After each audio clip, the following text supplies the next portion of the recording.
My name is Alex Harper, and I'm 26 years old. This happened in late October of last year, during a camping trip to McKitrick Canyon in Guadalupe Mountains National Park, Texas. I thought I'd be coming home with beautiful photos of golden autumn leaves and sprawling desert landscapes. Instead, I barely made it out alive, and I'll never forget what happened to us, or what we lost. It started with Jenna's idea. She was 28, fit, and fiercely competitive. She had a knack for pushing people outside their comfort zones, whether they wanted to or not. She sold this trip as an adventure, a chance to explore off the beaten path, soak in the Texas wilderness, and camp somewhere far away from noisy tourists. I should have known better. Mia, 27, and Ryan, 25, rounded out our group. Mia was quiet and reflective, the kind of person who noticed details others missed. Ryan was the opposite, a loud, goofy jokester who lived for banter and took nothing seriously. They'd been Jenna's friends longer than mine, but over the years we'd all become close enough to trust her when she suggested we veer away from the marked trails. We arrived at the McKitrick Canyon trailhead late in the afternoon, parking the RV and loading up our packs. The air was crisp and smelled of earth and juniper. The golden leaves of big-tooth maples fluttered in the breeze, catching the sunlight like tiny flames. It should have been perfect, but something felt off. Inside the visitor center, a ranger handed us maps and warned against camping too far into the canyon. "Stick to the marked sites," he said, "and don't wander after dark." Jenna laughed. Is that a rule, or just a spooky campfire story? The ranger's expression hardened. Both. The locals call them the Watchers. This land has history. Respect it, or it'll remind you why. His words stuck with me as we set out, even though Jenna brushed them off. The trail was beautiful at first. Limestone cliffs rose like ancient sentinels, towering over the dry riverbed that wound through the canyon. But as the sun dipped lower, the shadows seemed to stretch longer, and the beauty began to feel oppressive. By the time we reached a clearing where Jenna decided we'd camp, the daylight was nearly gone. The spot wasn't an official campsite, but Jenna didn't care. "Look at this view," she said, gesturing toward the cliffs. "Way better than some crowded campground." Ryan was already cracking jokes about the ranger's warnings, mimicking the man's voice and stumbling around like a cartoon ghost. Mia, however, looked uneasy. "We shouldn't be here," she muttered. As night fell, the unease crept into all of us. The wind picked up, whistling through the trees, carrying sounds that didn't belong. Snaps of branches, faint murmurs, and once, what sounded like a distant cry. Coyotes, I told myself. It's just animals. We set up camp, but things started going wrong almost immediately. Ryan's tent was missing poles, forcing him to rig it awkwardly against a rock. Jenna's portable stove malfunctioned, leaving us with only a few sandwiches and granola bars for dinner. I tried to shake off the frustration, but as we sat around the campfire, I noticed something strange. Scattered around the clearing were carvings etched into rocks and trees, pictographs of stick-like figures with long limbs and round hollow eyes. One carving showed a hunting scene, but the prey looked human. "Old tribal art," Jenna said dismissively. "Probably centuries old." "They're warnings," Mia said softly. Her tone sent a chill down my spine. That night, I barely slept. The wind howled, rattling the tents, but it was the other sounds that kept me awake. The rustling of leaves, footsteps that stopped whenever I held my breath to listen, and worst of all, a faint clicking noise that seemed to come from everywhere at once.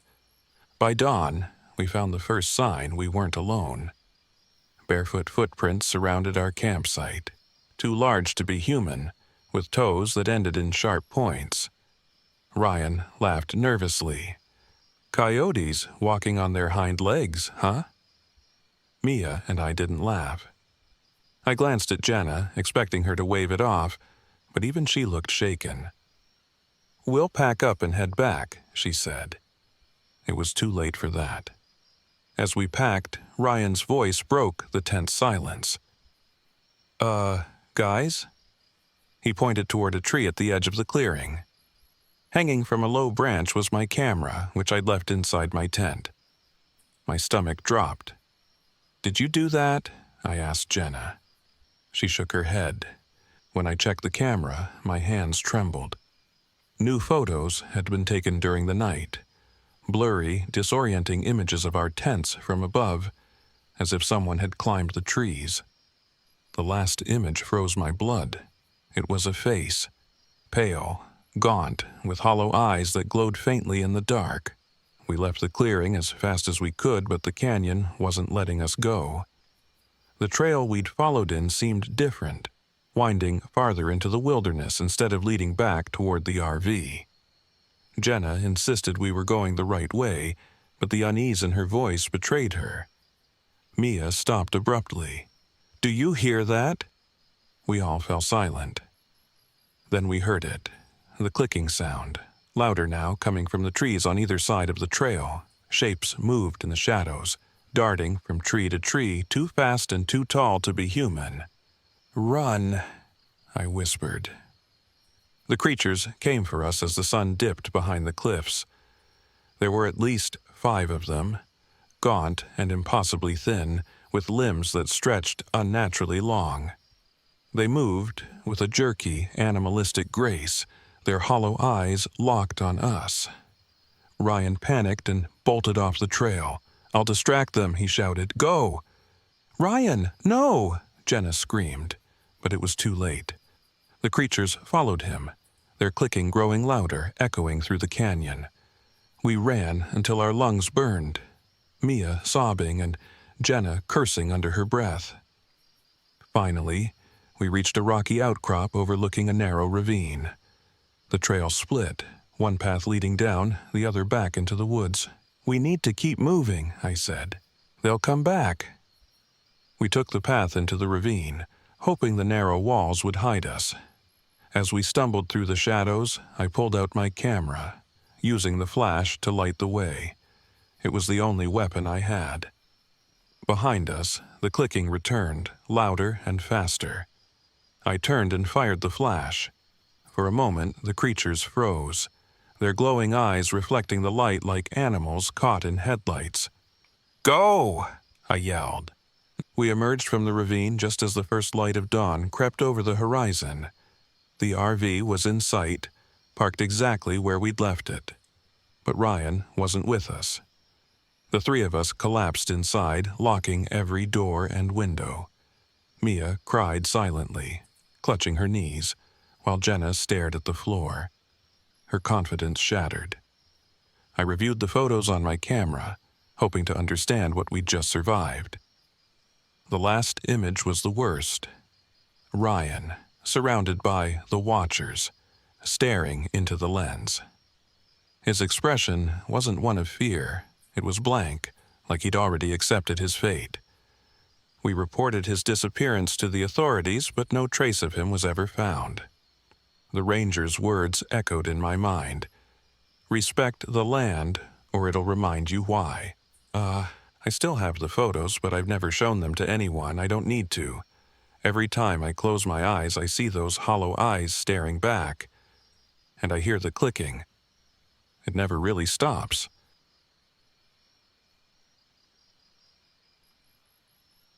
My name is Ethan Keller, and I'm 34 years old. This happened last October during a solo road trip through Texas. It was supposed to be my way of resetting my life, just me, my RV, and the open road. After my divorce, I needed to escape, to lose myself in nature. But at Devil's Sinkhole State Natural Area, I found something else entirely. Something that still haunts me. The drive to Rock Springs was uneventful. The road stretched endlessly, the landscape dotted with dry brush and the occasional prickly pear cactus. When I pulled into a small gas station near the park, I was greeted by a woman with a wiry frame and salt and pepper hair, her name tag reading Betty Davenport. "You heading to Devil's Sinkhole?" she asked, her tone casual but her eyes sharp. "Yeah," I replied, filling up the RV. "I heard it's a great spot for photos. Thought I'd check it out." She frowned, wiping her hands on a rag. "You camping out there?" "That's the plan," I said. She hesitated, then leaned in slightly. "Locals don't go near the sinkhole after dark. Too many stories. Whispers, shadows, people disappearing." I chuckled, trying to brush off her words. "You mean ghosts?" Her frown deepened.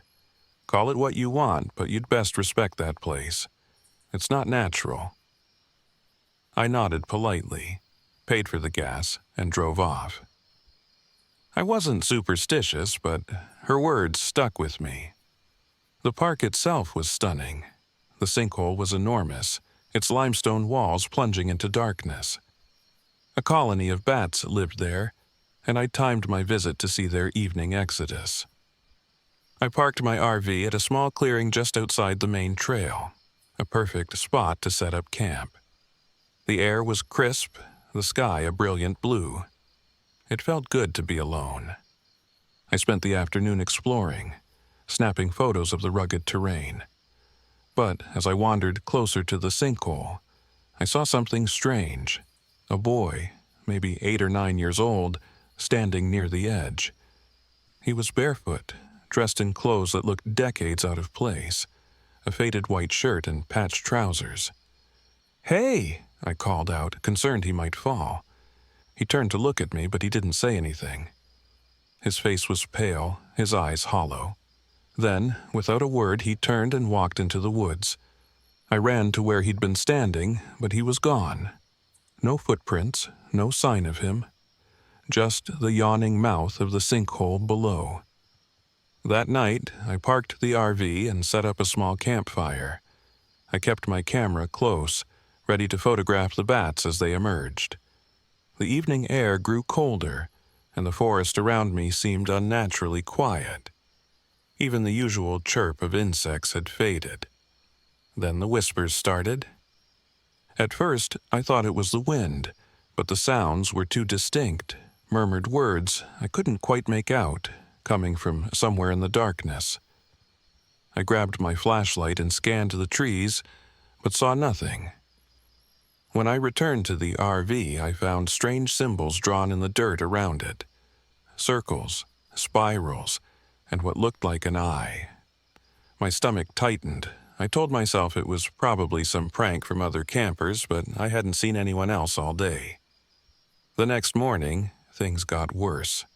My watch had stopped at 3:12 a.m., and my phone's battery was dead, even though I'd charged it the day before. When I tried to start the RV, the engine sputtered but wouldn't turn over. I checked my camera next. To my shock, it was full of new photos I hadn't taken. Blurry, distorted images of the RV, the campfire, and the woods. In the last photo, I saw the boy again, standing at the edge of the sinkhole, staring directly at the lens. I decided to pack up and leave, but the RV wouldn't budge. Resigned, I spent the day exploring the trails, hoping to clear my head. But the sense of being watched never left me. Shadows moved at the edges of my vision, and I heard faint laughter that stopped whenever I turned around. By evening, I was exhausted. I sat by the campfire, clutching my camera like a talisman. That's when the boy appeared again, standing just beyond the firelight. "Who are you?" I demanded, my voice shaking. He didn't answer. He just raised a hand and pointed toward the sinkhole. "She's watching," he said, his voice barely above a whisper. "Who's watching?" I asked. But he was already gone. That night, the dreams came. Visions of a woman, her face gaunt and skeletal, her eyes burning with anger. She wore tattered robes, her hands clawing at the earth as men dragged her to the edge of the sinkhole. I saw them throw her in, heard her screams echoing into the abyss. Then I woke, drenched in sweat, to the sound of those same screams outside. The whispers returned, louder this time, surrounding the RV. The lights flickered, and my breath fogged in the suddenly icy air. A shadow moved across the window, tall, thin, and unmistakably human. I grabbed my flashlight and camera, stepping outside. The air was still, the forest deathly quiet. Then I saw her, the woman from my dreams, standing at the edge of the sinkhole. Her face was ashen, her eyes glowing faintly in the dark. She raised a hand, and I felt an invisible force pulling me toward her. The whispers became a roar, a cacophony of anger and despair. I stumbled backward, snapping photo after photo with the flash. Each burst of light seemed to push her back, her form flickering like a flame. But the pull didn't stop. Desperate, I remembered the boy's words. "She's watching." "Why are you doing this?" I shouted. "What do you want?" Her voice cut through the noise, low and guttural. "Justice." I understood then. She had been wronged, centuries ago, and her spirit lingered here, taking her revenge on anyone who dared to trespass. But I wasn't part of her story. I was just caught in it. "What do you want from me?" I begged. The boy appeared again, standing beside her. He looked at me, then at my hand, at the wedding ring I still wore, even though my marriage was over. "She needs something to keep," he said, "something that matters." I hesitated, my mind racing. Then, with shaking hands, I slipped off the ring. It was the last piece of my old life, the last tether to a relationship that had already burned to ashes. I walked to the edge of the sinkhole, the whispers rising to a fever pitch. With one last look at the boy, I dropped the ring into the abyss. The whispers stopped. The forest fell silent. When I looked up, the woman and the boy were gone. By morning, the RV started without issue. The symbols in the dirt were gone, and the camera's strange photos had vanished. But I couldn't shake the feeling that something had changed, that I had left a piece of myself behind. As I drove away, I glanced in the rearview mirror. For a brief moment, I saw the boy standing at the edge of the sinkhole, a faint smile on his face. Then he was gone. I don't camp alone anymore, and I'll never go back to Devil's Sinkhole. Some places aren't meant to be disturbed. Some stories aren't meant to be retold. But the whispers, sometimes, late at night, I still hear them.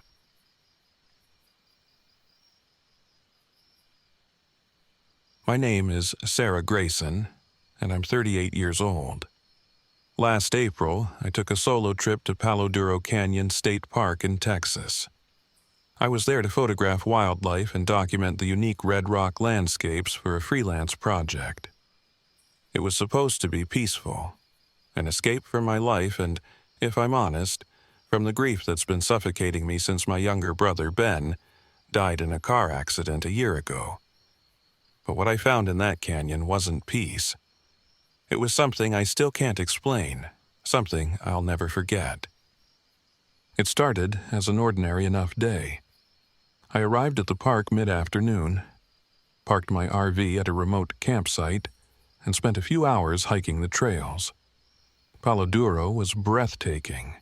The cliffs burned red under the sunlight, and the mesas stretched endlessly like a piece of the Old West frozen in time. It was easy to lose myself in the quiet beauty of it all. At the visitor center, I'd spoken briefly with a ranger named Frank. He was in his 50s, with a weathered face that made him look like he'd been part of the landscape for decades. "Camping out here by yourself?" he asked as I browsed the maps. "Yeah," I said. "I'll be fine. I've done this 100 times. He nodded slowly. "Just don't wander too far from your site at night. Folks say the canyon has a way of playing tricks on you after dark." I smiled politely, brushing off the comment. I wasn't the kind of person to scare easily. That night, as the sun sank below the canyon walls, I set up a small campfire beside my RV. I'd been hearing coyotes yipping in the distance, but otherwise the night was calm. I ate dinner, reviewed the photos I'd taken, and then leaned back to stare at the stars. There were so many of them, scattered across the sky like shards of glass. It was beautiful. And then I heard it. Sarah. It was faint, just above a whisper, but unmistakable. My entire body went cold. It wasn't the wind, or an animal, or even my imagination. It was a voice, and it sounded like Ben. "Sarah," it came again. Softer this time, like he was standing just outside the circle of firelight. I shot up, grabbing my flashlight, and shone it into the darkness. Nothing. Just shadows of sagebrush and the outlines of the canyon walls. "Hello!" I called out, my voice trembling. "Is someone there?" No answer. Just the wind, which had picked up, making the fire flicker. I told myself it was grief playing tricks on my mind and went back into the RV, locking the door behind me. But even as I lay in bed, the voice echoed in my head. It sounded just like him. The next morning, I tried to shake off the unease. I told myself I'd misheard something, that it was just the wind or my own thoughts twisting into something they weren't. But when I stepped outside, I found a Polaroid photograph lying on the ground near the fire pit. I froze. The photograph was old, faded, but I recognized it instantly. It was a picture of Ben and me as kids standing in front of our dad's old truck. I hadn't seen this photo in years. It had been lost in a flood when I was a teenager. My stomach churned. I scanned the area around the campsite, my hands trembling. Who could have left it? There was no one else out here, no other campers, no sign of life. My heart raced as I picked up the photo. I stuffed it into my jacket pocket and packed up my camera gear, eager to leave the site and spend the day exploring the trails. Maybe movement would help clear my head. The canyon felt different that morning. The air was heavier, the silence thicker. As I hiked, I couldn't shake the feeling that I was being watched. Every so often I'd glance over my shoulder, certain I'd see someone, or something, following me. But there was never anything there. At one point, as I was setting up a shot of a rock formation, I noticed a shadow at the edge of my vision. It was tall, humanoid, but blurry, like it wasn't quite part of the world. I turned quickly, but it was gone. I told myself it was nothing. A trick of the light, an overactive imagination. But then my camera beeped. When I looked at the screen, the photo I'd just taken was distorted, warped, like static on an old TV. And in the corner of the frame, faint but undeniable, was the shadow. By the time I made it back to the RV, my nerves were frayed. I spent the afternoon trying to focus on editing my photos, but the distorted images only made things worse. My camera, which had never failed me before, seemed to be malfunctioning. Several shots showed the shadowy figure growing clearer with each frame. In one photo, it looked almost human. Tall, thin, with limbs that seemed too long and a head that tilted at an unnatural angle. That night, I sat by the campfire again, clutching the Polaroid of Ben and staring into the flames. I kept telling myself I was imagining things, that the shadow wasn't real, that no one had been calling my name, and then I heard it again. "Sarah." It was louder this time, clearer. It came from the darkness beyond the firelight. I grabbed my flashlight and stood up. My hands were shaking so badly I could barely keep the beam steady. "Who's there?" I shouted. The voice came again, softer now, pleading. "Sarah, help me." It wasn't just his voice. It was his tone, his inflection, the way he used to say my name when we were kids. I took a step forward, then another, the flashlight cutting through the dark, and that's when I saw it. At first, I thought it was Ben. He was standing about 20 feet away, half hidden in the shadows. His face was pale, his eyes wide, his mouth slightly open as if he'd been frozen mid-sentence. "Ben," I whispered, my voice cracking. He didn't move, he didn't blink, he just stared at me, and then he smiled. It wasn't a real smile. It was too wide, too sharp, like someone who had learned to mimic human expression but didn't quite understand it. The longer I looked, the less human he seemed. His limbs were too long, his movements too fluid, like a marionette being yanked on strings. "Come closer," he said, his voice still perfect, still his. "I need you." I took a step back, shaking my head. "You're not real." The thing wearing my brother's face tilted its head. "You left me, Sarah. You let me die." My chest tightened. "No, it wasn't my fault." "You could have stopped it," it said, taking a step closer. "You could have saved me." Tears blurred my vision. The guilt I'd buried for a year surged to the surface, threatening to drown me. But something deep inside screamed that this wasn't Ben. This thing wasn't my brother. "No," I said again, more firmly. "You're not him." The figure stopped. Its smile faded, and its head tilted even farther, almost unnaturally so. Then, in a voice that wasn't Ben's anymore, deeper, colder, and full of malice, it whispered, "If you won't come to me, I'll take you." The shadows around me seemed to come alive, twisting and stretching toward me. I ran. I sprinted back to the RV, slamming the door shut and locking it behind me. My heart pounded as the whispers grew louder, circling the RV like a storm. The lights flickered and the windows rattled. I grabbed my camera, desperate for some kind of weapon, and snapped a photo of the window. When I looked at the screen, the shadow was there, staring back at me. The night dragged on, the whispers and shadows refusing to relent. I sat in the corner of the RV, clutching the Polaroid and trying to remind myself of what was real. Ben was gone. This thing wasn't him. It couldn't hurt me unless I let it. As dawn broke, the whispers finally faded. The RV light steadied, and the oppressive weight in the air lifted. I stepped outside, the morning sun casting long shadows across the canyon. There was no sign of the figure, no sound except the wind.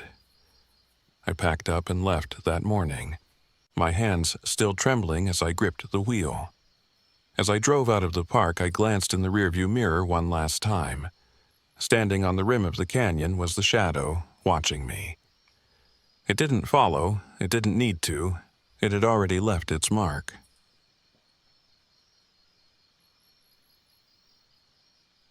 My name is Jessica Carter, and I'm 29 years old. This happened last year on a trip I planned with my 3 closest friends. It was supposed to be a fun weekend of camping, hiking, and bonding in the Big Thicket National Preserve, deep in East Texas. Instead, it became something I still can't fully explain, something I can barely talk about without looking over my shoulder. We arrived late Friday afternoon, the sun already dipping low behind the trees. I drove my old RV with Nate riding shotgun. He's the kind of guy who always has a solution for everything. A busted engine, a ripped tent, a bad day. He'll fix it. He's also the most skeptical person I've ever met. In the back, Tori and Leo were arguing over some podcast Tori was trying to make everyone listen to, one about local hauntings and strange disappearances. Tori loves that kind of stuff, but Leo wasn't having it. "Come on, Jess," Leo said, leaning between the seats. "Tell her we don't need to start the trip with creepy stories." "It's part of the atmosphere," Tori shot back, holding up her phone. "Big Thicket's famous for this. Ghosts, lights, missing hikers, classic spooky vibes." I laughed. "As long as none of it keeps us from setting up camp before dark." We parked at a designated site near one of the longer trails, about a mile from the Ghost Road Scenic Drive, a spot Tori was dying to visit. The area was dense with pine and oak trees, the kind that block out the sky if you're not looking straight up. That first night, things were normal, even fun. We set up the tents next to the RV, cooked some burgers, and talked about everything from college memories to Nate's latest DIY project. Around 11 p.m., the woods grew eerily quiet. No wind, no crickets, no rustling leaves, just silence. "Guess the animals are asleep," Nate muttered, poking at the fire with a stick. Tori smirked. "Or they're hiding." "From what?" Leo asked, rolling his eyes. Tori leaned closer, her voice dropping into that dramatic tone she loved. "The Watchers. They say the woods are cursed, full of people who got lost and never came back. Some say they changed, became part of the forest. Now they watch anyone who comes too close." "Uh-huh," Nate said, standing up and stretching. "And I'm betting these Watchers have glowing eyes and eat people, right?" "I'm serious," Tori insisted. "There are carvings in these woods, symbols to keep them away." I shook my head, smiling. "All right, storyteller, save it for tomorrow. Let's get some sleep." The next morning, we set out to explore one of the lesser-known trails. The path wound through thick undergrowth, the sunlight filtering through the canopy in dappled patches. Tori walked ahead, snapping photos of everything. About half a mile in, she stopped suddenly. "Look at this," she said, pointing to a tree. Carved into the bark were strange symbols, crude spirals, jagged lines, and what looked like an eye. "It's probably just kids messing around," Nate said. "It's not random," Tori argued. "These look deliberate, like they mean something." Leo laughed nervously. "Yeah, they mean don't hike alone." We found more carvings as we went deeper, on trees, rocks, even the ground. At first, they were spread out, but soon they became more frequent, forming almost a trail of their own. "I don't like this," Nate said, his usual confidence slipping. "Let's head back." I agreed. The air felt heavier the farther we went, like the forest itself was pressing in on us. That night, things took a turn. We sat around the fire again, but this time the mood was different. Nate was unusually quiet, and Tori kept glancing over her shoulder. Even Leo's jokes felt forced. Around midnight, Leo stood up. "I'm going to grab my flashlight from the RV," he said. "Take mine," I offered, but he waved me off. "I'll be 2 seconds," he said, heading off into the dark. The rest of us waited, listening to the crackling fire. 2 seconds became 5, then 10. "Leo," I called out. No response. Tori grabbed my arm. "Do you hear that?" It started as a faint rustling, like footsteps on dry leaves. Then came a low, guttural sound, not quite human. Nate grabbed the fire poker. "Leo, stop messing around." The sound grew louder, circling us. I shone my flashlight into the woods, but the beam barely penetrated the darkness. Then I saw it. A figure, tall and thin, just beyond the edge of the light. Its limbs were too long, its face obscured by shadows. It didn't move, didn't make a sound, just stood there, watching. "What the hell is that?" Nate whispered. Before I could answer, it was gone. We spent the rest of the night huddled in the RV, doors locked and curtains drawn. Every so often, we'd hear faint scratching on the windows or a soft tap on the door. At dawn, we decided to search for Leo. The forest felt different in the daylight, less oppressive but no less eerie. We retraced our steps, calling his name, but there was no sign of him. Instead, we found more symbols, freshly carved into the trees. "He was here," Tori said, her voice trembling. "These weren't here yesterday." Then we found the circle. In a small clearing, the ground was marked with a ring of stones, each etched with the same symbols we'd seen before. Inside the circle was a patch of disturbed earth. as if something had been buried there. "What is this?" Nate asked, his voice shaking. Tori knelt by one of the stones. "These are wards. They're meant to keep something contained. Or keep people out," I said. A twig snapped behind us. We spun around, and there it was, the figure from the night before. Only now there were more of them. They surrounded us, their glowing eyes piercing the daylight. Their movements were jerky, unnatural, as if they didn't fully understand how to use their bodies. "Run!" I shouted. We bolted back toward the RV, the creatures following close behind. I could hear their footsteps, impossibly fast and heavy. When we reached the RV, Nate threw the door open and we scrambled inside. "Go!" he shouted. I started the engine, my hands shaking. The RV roared to life, and we sped down the dirt road. As we drove, I glanced in the rearview mirror.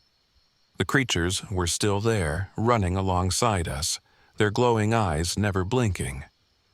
We didn't stop driving until we were miles away from the preserve. Even then, none of us spoke. Leo was gone. The symbols, the creatures, the circle.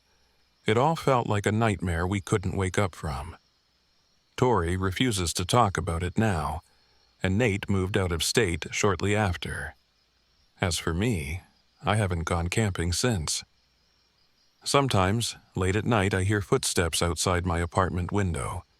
And sometimes, just for a moment, I see those glowing eyes staring back at me.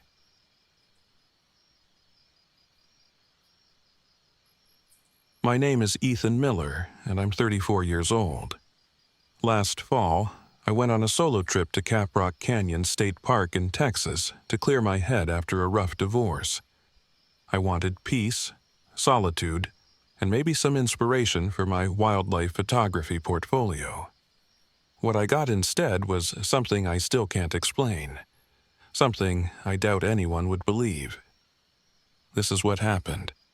I pulled into the park late on a Thursday afternoon.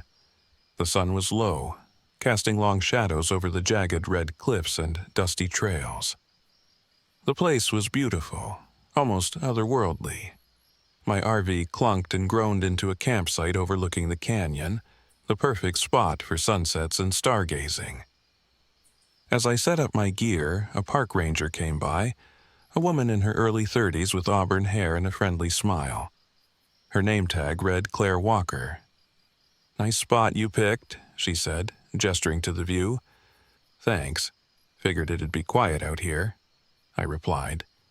"It usually is," Claire said, hesitating. "Just be careful if you hike too far off the trails. The terrain can get tricky, especially at night." "Noted," I said, brushing it off. She lingered a moment, like she wanted to say more, but instead gave me a polite nod and walked back to her Jeep. That evening, I hiked out with my camera, hoping to catch the bison herd at dusk. The light was perfect, soft, golden, the kind that makes everything look like a painting. As I crouched behind a bush, snapping photos of a lone bison grazing near the cliffs, something caught my eye in the distance. A faint, pale blue light flickered near a cave entrance. At first, I thought it was another camper with a flashlight, but it moved strangely, floating, pulsing, as if alive. I watched it for a while, my camera forgotten. Something about it unsettled me, though I couldn't say why. When the sun dipped below the horizon, the light disappeared, and the canyon was swallowed by darkness. The next morning, I met an old rancher while photographing the bison herd. His name was Tommy Mathis, and he looked every bit the part. Weathered skin, a battered cowboy hat, and a slow, deliberate way of talking. "You the fella camped up near Eagle Point?" he asked, squinting at me. "That's me," I said. "You see it yet?" "See what?" Tommy leaned on his walking stick, his expression grave. "The pale light always shows up around there. Folks say it's the spirits of miners who got greedy, dug too deep, and found something they shouldn't have." I chuckled nervously. You don't actually believe that, do you? Tommy shrugged. Believe what you want, just don't follow it. I laughed it off, but his words stuck with me. That afternoon I hiked to the cave where I'd seen the light. The path was steep and overgrown, and I nearly turned back more than once, but my curiosity got the better of me. The cave was small, barely more than a crevice in the rock. Inside, the air was cool and damp, and the walls were covered in carvings, spirals, stick figures, and something that looked like an eye. I snapped a few photos, the flash lighting up the dark space in bursts. At the back of the cave, I found a pile of rocks that seemed off, like they'd been arranged deliberately. As I bent down to take a closer look, a faint sound echoed through the cave, a low hum, almost like a whisper. My skin prickled. I left quickly, trying to shake the feeling that I wasn't alone. That night, the light came back. I was sitting by the fire reviewing the photos I'd taken that day when I saw it again, flickering at the edge of the canyon. This time, it was closer. I grabbed my camera and started snapping pictures, but when I checked the screen, there was nothing there. Just darkness. The light grew brighter, moving slowly toward my campsite. My chest tightened. It wasn't random, it was deliberate, purposeful, as if it was watching me. Okay, Ethan, I muttered to myself. It's just someone messing with you. Stay calm. But deep down, I didn't believe that. By midnight, the light was right outside my campsite, hovering like a ghostly lantern. And then, I heard it. A voice. Soft, familiar. Ethan? My heart stopped. It was my ex-wife's voice. Ethan, come here. I froze, torn between fear and a sick kind of hope. I knew it couldn't be her, but the sound was so real, so vivid. Before I realized what I was doing, I was walking toward the light. The light led me deep into the canyon, to the entrance of an old mining shaft I hadn't seen before. The air was heavy, filled with the scent of damp earth and something metallic. Inside, the walls glowed faintly, as if the rocks themselves were alive. I found a skeleton near the entrance, clutching a leather-bound journal. Its brittle pages were filled with frantic scrawls about a glowing crystal, whispers in the dark, and miners who turned on each other in madness. The last entry read, "The light is a trap. It feeds on us. Don't follow it." A chill ran down my spine. As I stepped deeper into the mine, the light surrounded me, brighter and more intense than ever. It wasn't just a light, it was a presence. The whispers grew louder, overlapping into a cacophony of voices. They spoke of power, immortality, and the promise of everything I'd ever wanted.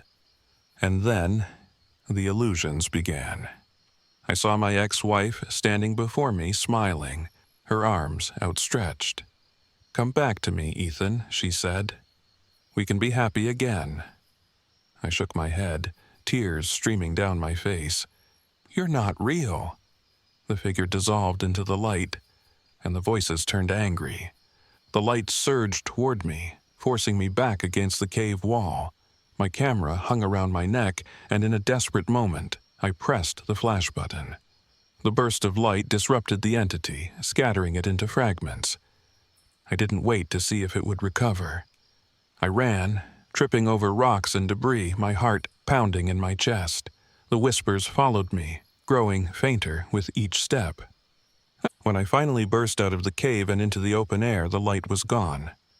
I made it back to my RV just as the sun began to rise. My hands were shaking so badly I could barely start the engine. Claire found me later that morning, parked near the ranger station. I told her everything, but she just smiled sadly and said, "You're not the first to see it." I left Caprock Canyons that day, vowing never to return. But sometimes, when I close my eyes, I still see the light. and hear the voices calling my name.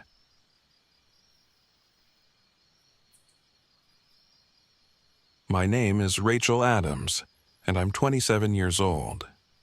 Last summer, I took my RV to Devil's Sinkhole State Natural Area in Texas for a story I was writing. I'm a travel journalist, and I specialize in uncovering the mysteries of overlooked places. It was supposed to be a weekend of exploring caves, photographing wildlife, and interviewing locals. Instead, I found something I can't explain. I arrived at the park on a scorching Friday afternoon. The landscape was barren and harsh. Red dirt, sparse vegetation, and the massive sinkhole that gave the area its name. It was breathtaking in a stark, lonely kind of way. After parking my RV in a quiet, shaded lot, I headed to the visitor center to introduce myself. That's where I met Maria Ortega, a park guide in her 40s who seemed wary from the start. "You're here alone?" she asked after I explained my project. "Yeah," I said, smiling to put her at ease. "It's kind of my thing." Maria frowned. "If you're planning to stay near the sinkhole, be careful. It's dangerous out there, especially after dark." I thought she was referring to the terrain, but her tone suggested something deeper. "Why? What happens after dark?" Maria hesitated. "There's stories about this place. People hear things, see things. Some of them don't come back." I chuckled nervously. "You mean ghosts?" Maria didn't laugh. "Just don't stay too close to the edge." Later that afternoon, I stopped at a small diner in town to talk to some locals. It didn't take long for the stories to start flowing. "That sinkhole's bad news," an older man said, shaking his head. "A long time ago, miners tried digging there. Said they found gold, but something scared them off. After that, folks started disappearing." "What scared them?" I asked, scribbling in my notebook. "They called it the Watcher. Said it was something ancient that lived in the sinkhole, feeding on anyone who got too close." "That's just a story," Deputy Hank Larson chimed in. He was a grizzled man in his 50s who'd been listening quietly until then. "People disappear out here because they're careless. Terrain's tricky, and it's easy to get lost." Still, as I left the diner, I couldn't shake Maria's warning, or the way the locals seemed to avoid talking about the sinkhole directly. That evening, I hiked out to the Devil's Sinkhole to photograph the bats. Every night, thousands of them flew out of the cave, a natural spectacle that drew visitors from all over. The sinkhole itself was enormous, over 350 feet deep, its edges crumbling and uneven. I set up my camera and waited as the sun dipped below the horizon, casting long shadows across the barren land. At first, it was peaceful. The bats emerged in a swirling, chaotic cloud, their wings beating the air as they disappeared into the twilight. Then, as the last of the light faded, I noticed something strange, a faint whisper, carried on the wind. At first, I thought it was my imagination, but as the minutes passed, the whispers grew louder. They were faint and indistinct, like voices just out of earshot. I turned on my flashlight and scanned the area. Nothing. But when I glanced back at the sinkhole, I saw it. A faint, flickering light deep in the darkness. It was pale and cold, unlike anything I'd seen before. It moved slowly, almost deliberately, as if it knew I was watching. The next morning, I couldn't get the light out of my head. I hiked back to the sinkhole, determined to figure out what I'd seen. That's when I found the carvings. They were etched into the rocks around the edge of the sinkhole, spirals, jagged lines, and crude handprints. They looked ancient, weathered by time and wind. Near one of the carvings, I found a small leather-bound notebook hidden in a crevice. The pages were yellowed with age, filled with frantic scrawls. The light calls to me. I can't resist it. It's not a man, it's not an animal, it's something else. The Watcher is real. The final entry sent a chill down my spine. The light is a trap. Don't follow it. That night, I stayed at my RV hoping to catch some rest. But the whispering started again, faint at first, then louder. When I stepped outside, I saw the light. It was closer this time, hovering just beyond the trees. It flickered and pulsed, casting eerie shadows that made the landscape look alive. And then I heard it. Rachel. My blood turned cold. The voice was soft, familiar. My mother's voice. Rachel, come here. I froze. My mother had been dead for 5 years, but the voice was unmistakable. Rachel! It called again, more insistent. Against my better judgment, I followed the light. The light led me back to the sinkhole, its glow illuminating the carvings on the rocks.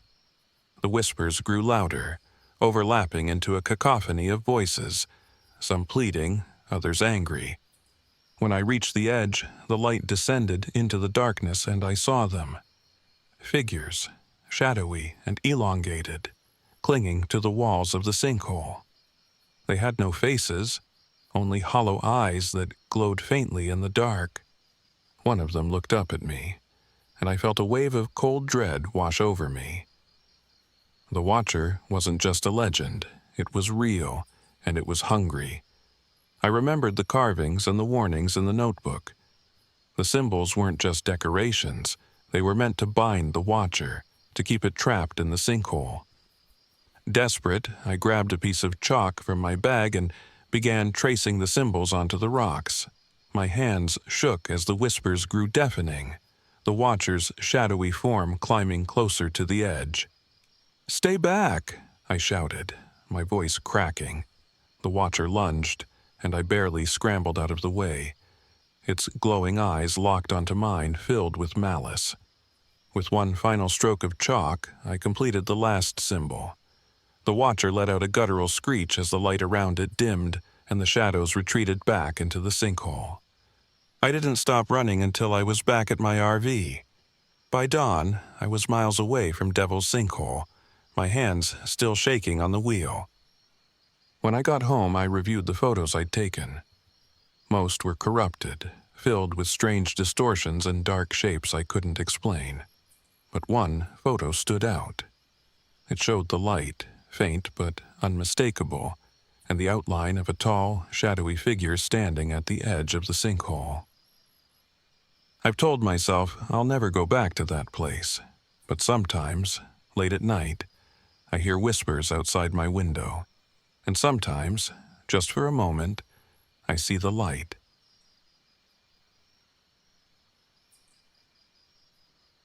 My name is Greg Harper, and I'm 45 years old. I'm a high school history teacher, a father of 2, and until recently, a firm believer that there was nothing in the world that couldn't be explained with reason or science. But what happened to my family and me last summer in Sam Houston National Forest changed everything.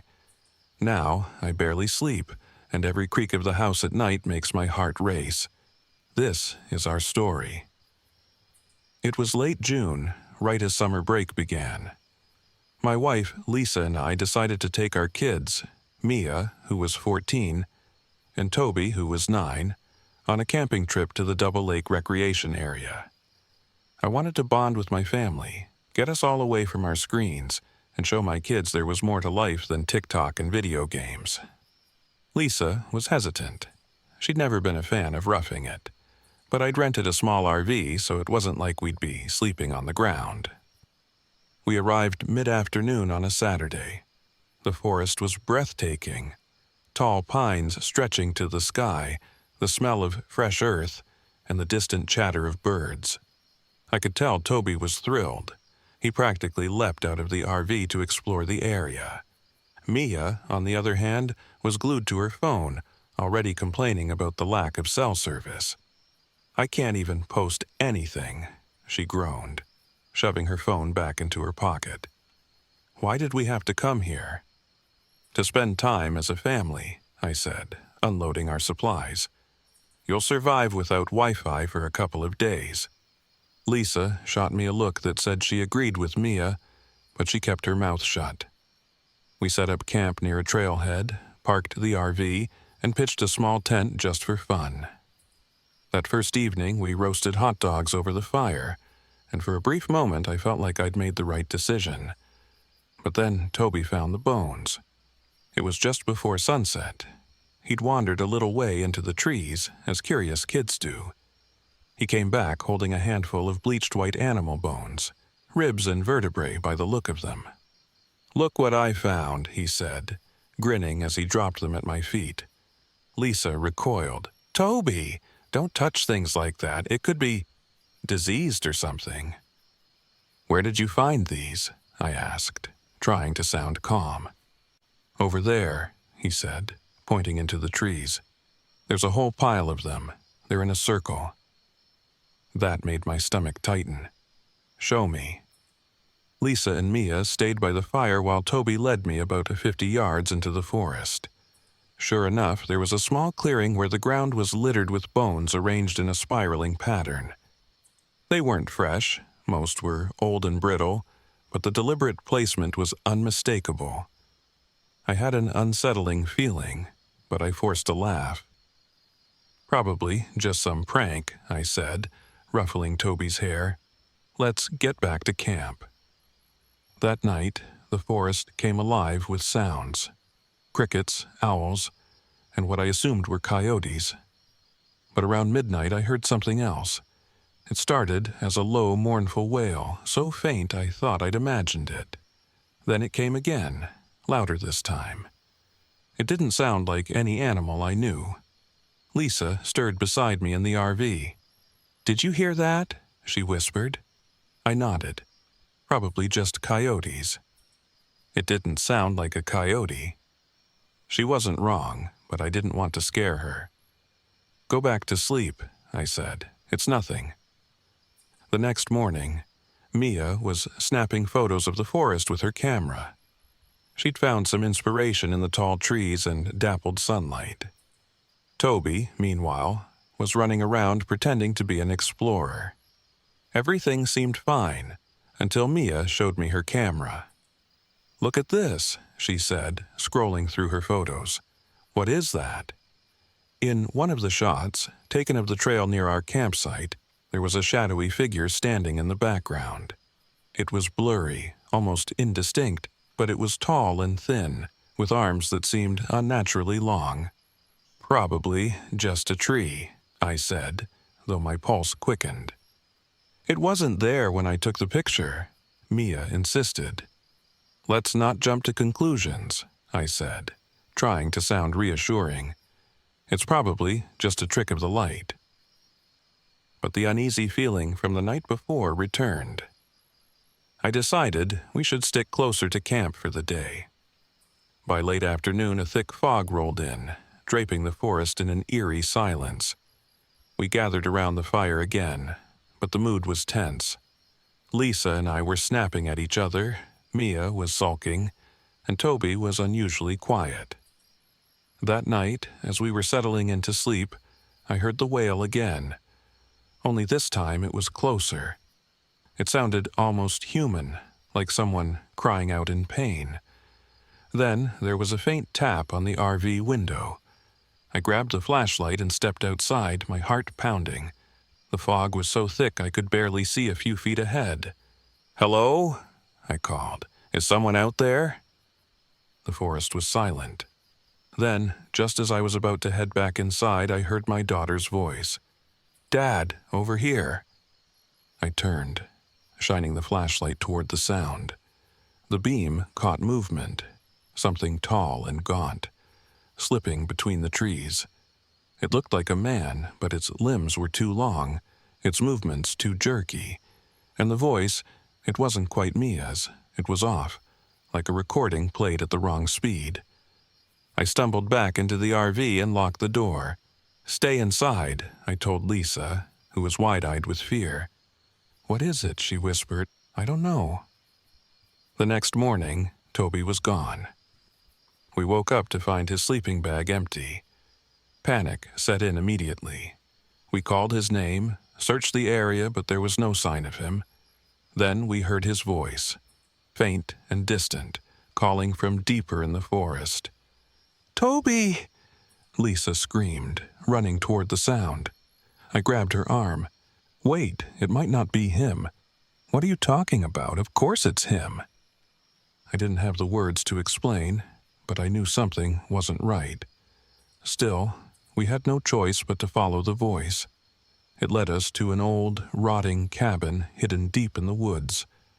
The door was ajar, creaking softly in the breeze. "Toby?" Lisa called, stepping inside. The air was thick with the smell of decay. Animal bones were strung from the ceiling, and strange symbols were carved into the walls. In the corner, Toby sat curled up, his eyes wide with terror. "It's okay, buddy," I said, rushing to him. "We're here." But as I reached for him, a shadow loomed in the doorway. The creature stepped inside, its hollow eyes glinting in the dim light. It was the thing from Mia's photograph, tall, skeletal, and inhumanly fast. It let out a guttural scream that made my blood run cold. "Run!" I shouted, grabbing Toby and shoving him toward the door. We bolted back toward the RV, the creature close behind. Its footsteps were unnaturally loud, and its cries echoed through the forest. Lisa tripped, and I turned back, slashing at the thing with my camping knife. It shrieked and recoiled, giving us just enough time to reach the RV. We drove away, the creature's silhouette barely visible in the rearview mirror. But even now, weeks later, I can't shake the feeling that it's still watching us. Every time I close my eyes, I see its hollow gaze, and I wonder, did we escape, or did we just bring it home with us?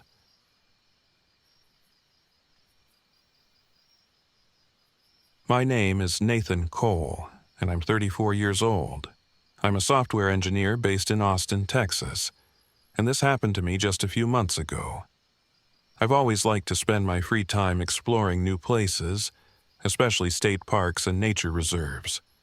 I wouldn't call myself a survivalist or anything like that, but I do enjoy solitude and the peace it brings.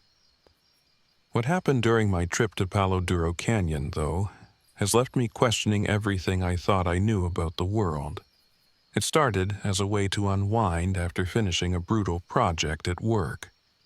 Deadlines, client demands, and too many nights in front of a screen had burned me out.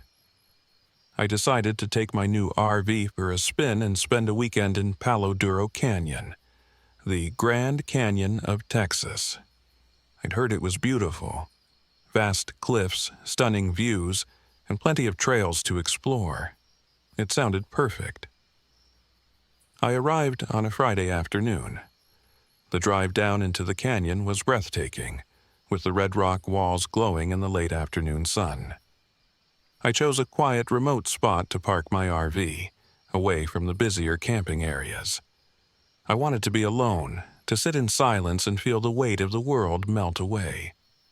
A ranger, a woman named Julia, stopped by while I was setting up. She was friendly, asking the usual questions about whether I'd camped here before and if I needed a map. But there was something about her tone when she reminded me to stay close to the marked trails and not wander too far after dark. I chalked it up to typical park ranger caution. I spent that first evening hiking a short trail near my campsite and watching the sunset. The canyon walls cast long shadows, and the air grew still and heavy as night fell. By the time I was back at the RV, it was pitch black outside. I made dinner and settled in, enjoying the peace. But as I was cleaning up, I noticed something odd. My flashlight, which I'd left on the counter, was gone. At first, I thought I'd misplaced it, but then I spotted it outside, lying on the ground a few feet from the RV. I frowned. Maybe I'd left it there earlier and forgotten. I picked it up and went back inside, trying not to overthink it. That night, I woke up to the sound of faint laughter. It was high-pitched, like kids playing in the distance. I sat up, disoriented. The clock on the wall said it was just after 1 a.m. I peered out the window, but the darkness outside was impenetrable. The sound stopped as suddenly as it had started. Probably just some campers nearby, I muttered to myself, though I didn't remember seeing anyone else on the drive-in. The next morning, I set out on a longer hike, bringing my camera along to capture the scenery. About 2 miles in, I found something strange. Half buried in the dirt was an old, rusted wagon, the kind you'd see in a museum display about pioneer settlers. I crouched to examine it. Nearby, I noticed small footprints like those of a child, leading away from the wagon and into the brush. It felt wrong. The prints were fresh, and there was no reason a child would be wandering out here. I followed them for a short distance, but they disappeared near a cluster of rocks. Uneasy, I headed back to the RV. That evening, things got worse. I was cooking dinner when I heard a faint tapping on the RV door. I froze. The sun was setting, and I hadn't seen another person all day. Heart pounding, I opened the door. No one was there. A chill ran down my spine. I closed the door, locked it, and double-checked all the windows. I told myself it was the wind or an animal, but I couldn't shake the feeling of being watched. As the night wore on, the tapping came again. First on the door, then on the windows. Always faint, always deliberate. My stomach twisted with fear. I didn't sleep much that night. When dawn finally came, I stepped outside to inspect the area. That's when I found the toy. It was a small wooden horse, lying in the dirt just a few feet from the RV. It looked handmade, old, with faded paint and chips along its edges. My hands shook as I picked it up. The air felt heavy, almost electric, like the moments before a thunderstorm. I considered packing up and leaving, but I told myself I was being ridiculous. It was just a toy, probably left behind by some other camper. Still, I couldn't shake the unease. By the third night, the sense of dread was overwhelming. I was lying in bed staring at the ceiling when I heard it again, the laughter. Only this time it was closer, and there were voices, faint and melodic, calling out, "Come play with us." I sat up, heart hammering. The voices sounded like children, but they were warped, like an old recording played at the wrong speed. I grabbed my flashlight and knife and stepped outside against my better judgment. The canyon was eerily quiet, the usual night sounds of insects and wind completely gone. Then I saw them. 2 children stood a short distance away, barely illuminated by my flashlight. A boy and a girl, dressed in old-fashioned clothes that didn't belong in this century. Their faces were pale, their eyes hollow and black. The boy held out the wooden horse I'd found earlier. "Stay with us," he whispered, his voice echoing unnaturally. Panic surged through me. I stumbled back into the RV, slamming the door shut. The children didn't move. They just stood there, watching. And then they began to laugh. A terrible, distorted sound that filled the air. I don't remember much of what happened next. I know I grabbed the propane canister and my lighter, desperate to create some kind of barrier. When I stepped outside again, the children were gone, but I could feel them, just beyond the edge of the light. I poured the propane in a circle around the RV and lit it. The fire flared to life, and for a moment, the oppressive weight in the air lifted. But then I heard a scream, a piercing, inhuman sound that echoed through the canyon. The children's forms flickered in the shadows, their faces twisted and monstrous. I don't know if they were real or if my mind was breaking, but I stayed inside the circle of fire until dawn. When morning came, everything was quiet. The fire had burned out, and the ground around the RV was untouched, as if nothing had happened. I packed up and left as quickly as I could. Even now, back in the safety of my apartment, I can't escape the memory of those children. Sometimes, I find small things out of place. My keys moved, a light left on, and last week I found the wooden horse on my kitchen counter. I don't know if I brought something back with me, but one thing is certain. I will never return to Paloduro Canyon.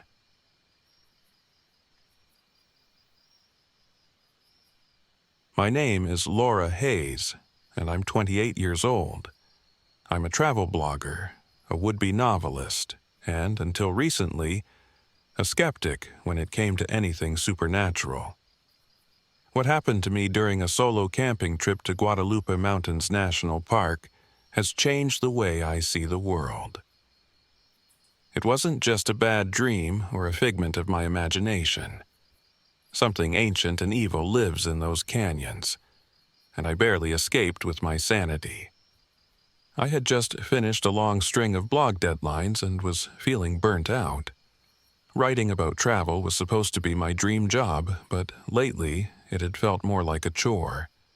My creativity was at an all-time low, and my unfinished manuscript taunted me from my laptop every night. So, I decided to get away from the noise and distractions of city life and head to a place I'd always wanted to visit: Guadalupe Mountains National Park. Remote, serene, and steeped in history, it seemed like the perfect place to clear my head and maybe spark some inspiration. I arrived on a warm afternoon in late October, the desert air crisp and dry. The towering peaks of the Guadalupe Mountains loomed in the distance as I drove my RV into McKitrick Canyon. The campsite I'd reserved was secluded, just as I'd hoped, surrounded by rugged terrain and quiet, but for the occasional rustle of wind through the canyon. At the visitor center, I met a park ranger named Mike. He handed me a map and warned me to stick to the marked trails. McKitrick Canyon's beautiful, but it can get dangerous if you wander off. And, some people say it's haunted, he said with a faint smirk. I raised an eyebrow. Haunted? By what? Oh, just local legends, old spirits, bad omens. The kind of stuff that gets exaggerated over the years. Don't worry about it. I laughed it off, though his tone left me slightly unsettled. The stories were probably just part of the park's lore to keep tourists entertained, or out of trouble. That first evening, I hiked a short trail to watch the sunset. The canyon walls glowed orange and red as the sun dipped below the horizon, casting long shadows that seemed to stretch endlessly. By the time I returned to my RV, it was nearly dark. I cooked a simple dinner, jotted down some notes for my blog, and crawled into bed, feeling more relaxed than I had in weeks. But sleep didn't come easily. Around midnight, I woke up to a faint tapping sound on the RV door. I froze, my pulse quickening. It wasn't the wind. It was deliberate, rhythmic, and too human. I grabbed my flashlight and crept to the door, pressing my ear against it. "Hello," I called out, my voice trembling slightly. No answer. I cracked the door open and shone my flashlight outside. Nothing. Just the empty expanse of the canyon under a star-filled sky.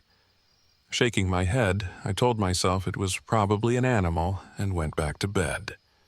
Still, I couldn't shake the feeling that I wasn't alone. The next morning, I set out for a longer hike deeper into McKitrick Canyon. The trail wound through rocky outcrops and sparse desert vegetation, the air heavy with silence. About an hour in, I noticed strange carvings on some of the rocks. Spirals, crosses, and crude figures that looked almost human. They didn't seem like graffiti. They were too old and weathered for that.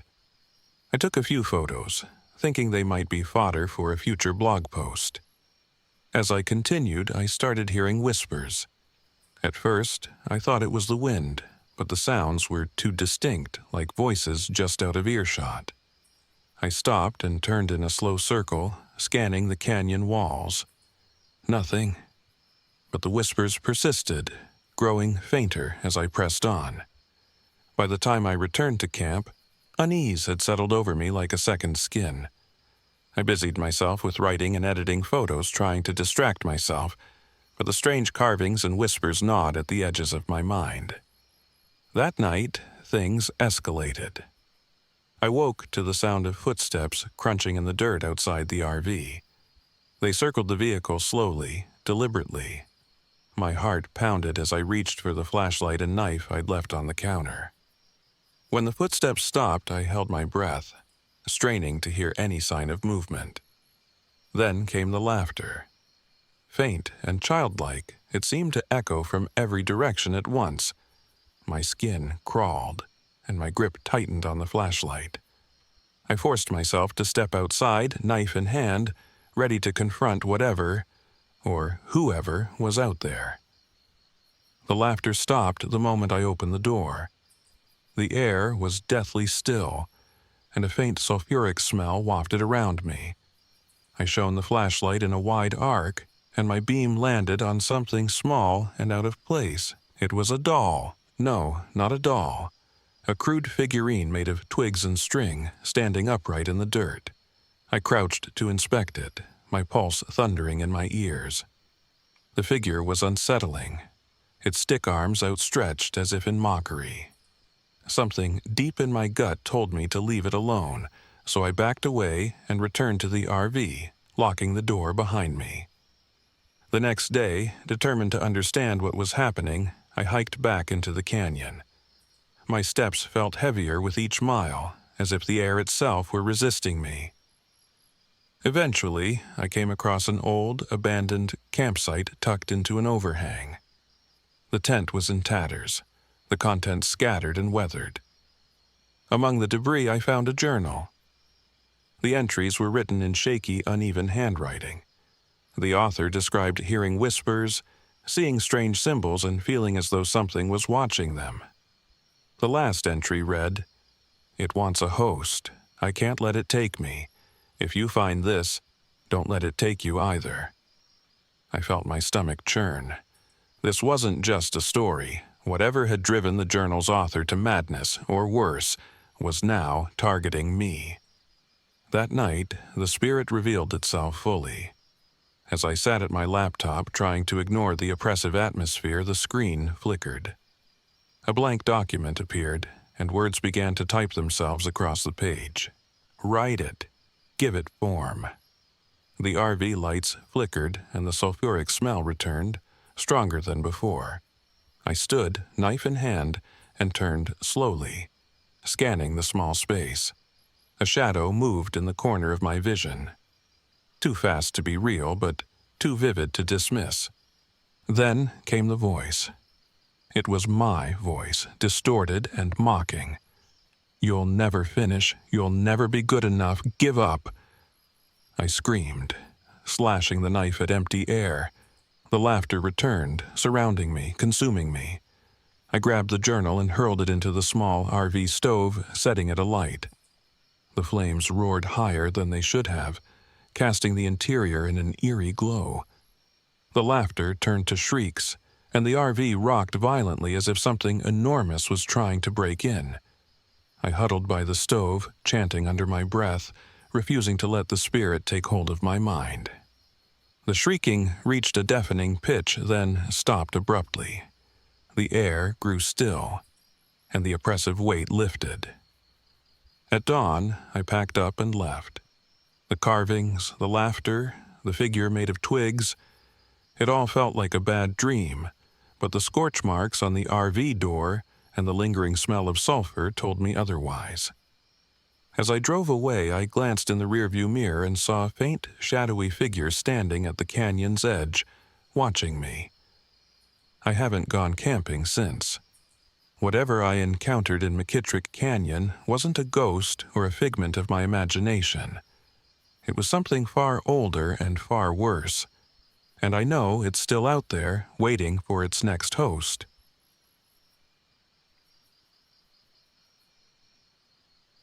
My name is Emma Sanchez, and I'm 28 years old.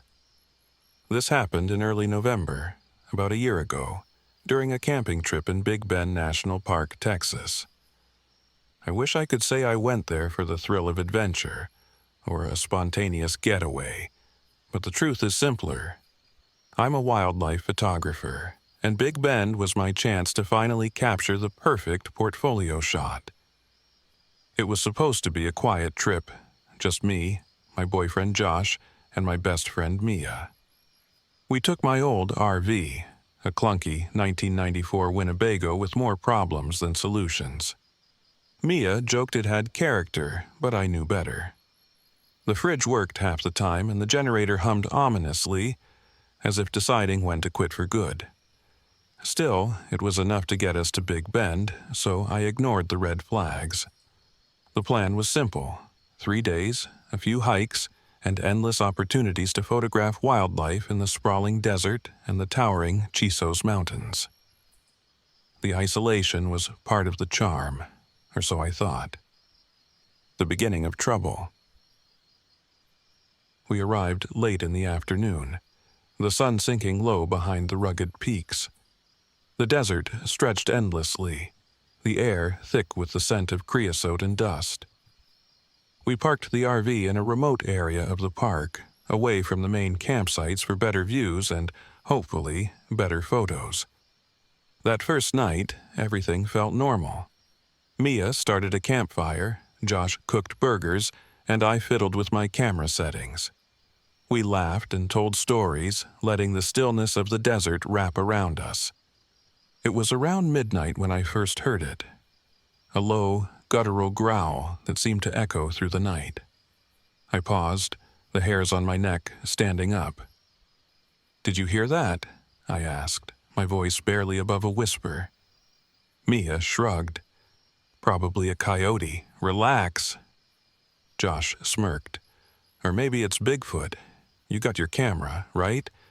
Imagine the clicks you'd get for that."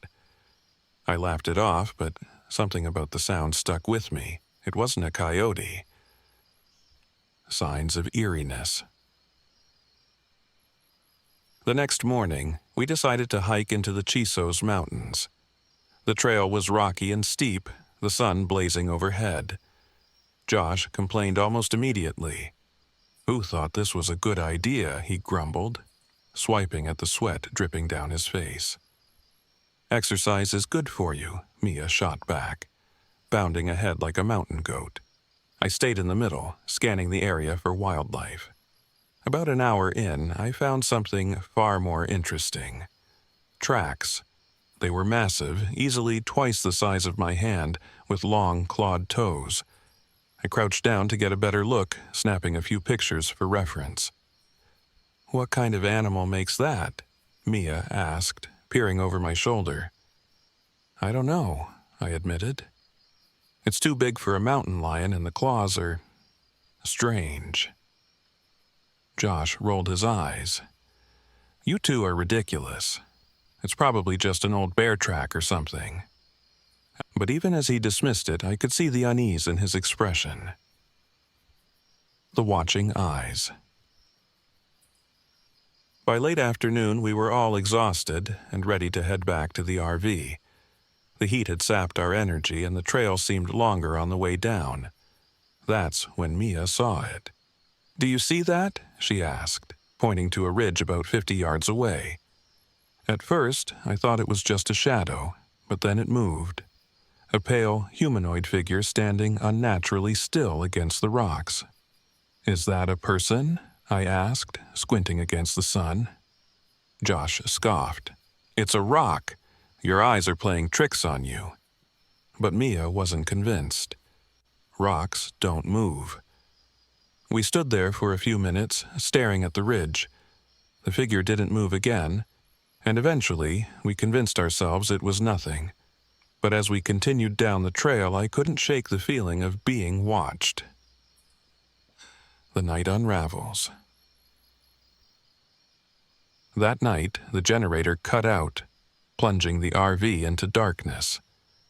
Josh fumbled with a flashlight, cursing under his breath. "This piece of junk," he muttered.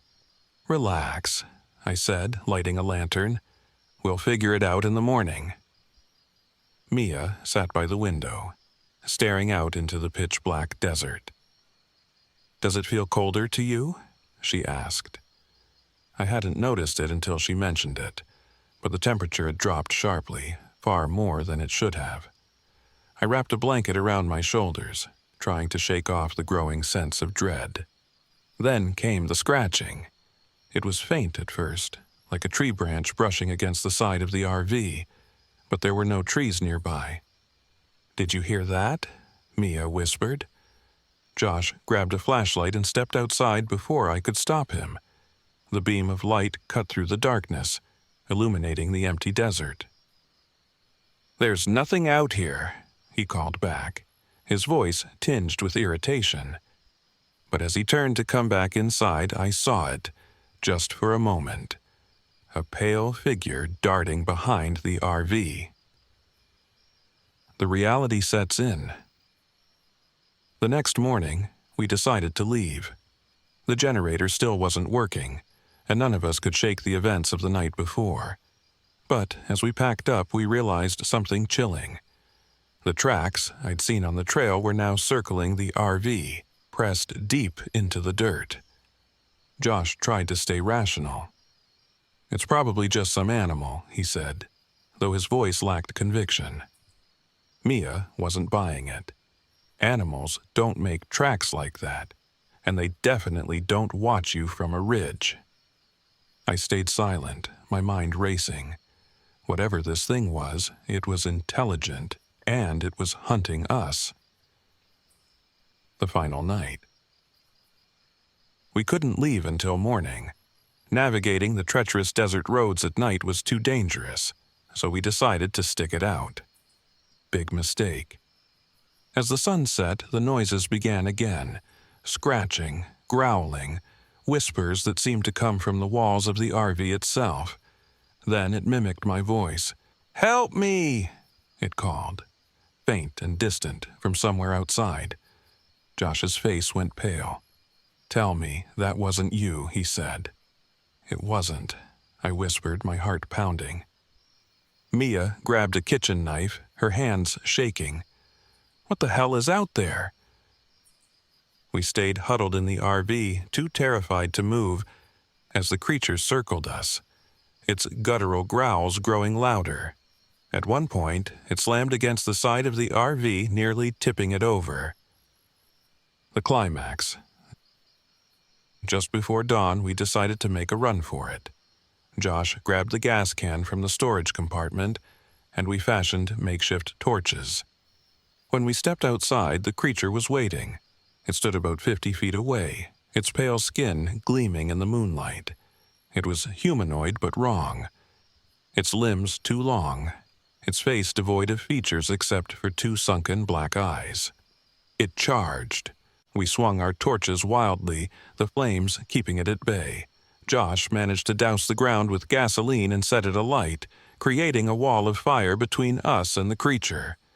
It screamed, a high-pitched, inhuman wail, and retreated into the shadows. The aftermath. We made it out alive, though Josh was badly injured from the chaos. Weeks later, I went through my photos from the trip, hoping for some closure. Instead, I found the opposite. In one of the pictures, taken on the first night, the creature is there, staring directly at the camera through the RV window. I don't know what it was, and I don't think I ever will. All I know is that I'll never set foot in Big Bend again.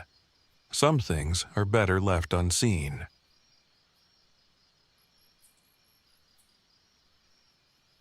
My name is Clara Jensen, and I'm 32 years old.